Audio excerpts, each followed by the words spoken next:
కనిపించే మూడు సింహాలు నీతికి న్యాయానికి ధర్మానికి ప్రతీకలైతే కనిపించని ఆ నాలుగో సింహమేరా ఈ మల్లీశ్వరి. ఆహా అబ్బా ఎన్నాళ్ళాయనో ఈ డైలాగు చెప్పక, కానీ ఎన్నేళ్ళైనా కానీ ఈ డైలాగును కొట్టే ఇంకో డైలాగు రానే రాదల్లా.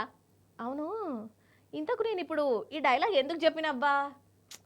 చూసినావా, నేను ఏదో చెప్దాం అనుకుంటా ముచ్చట ఇంకేడుకో పోతా అంటది. యాదికొచ్చింది ఏం లేదల్లా, మన ముచ్చట్లకు ఇప్పుడు ఇద్దరు పోలీసులు వచ్చిర్రు అన్నట్టు, వాళ్ళ గురించే మీకు చెప్పాలి.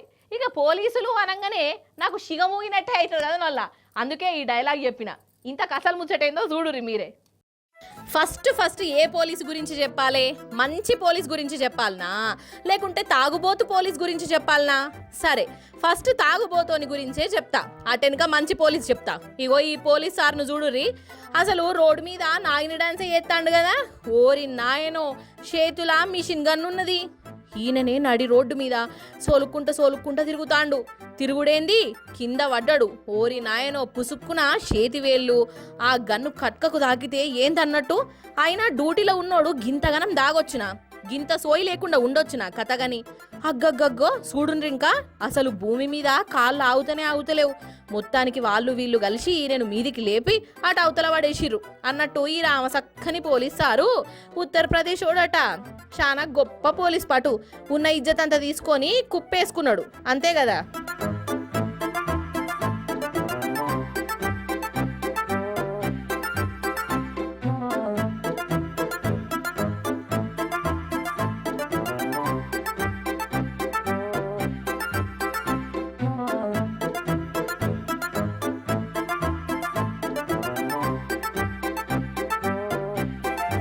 ఇగో ఇప్పుడు ఇంకో పోలీస్ సార్ను చూడుర్రి.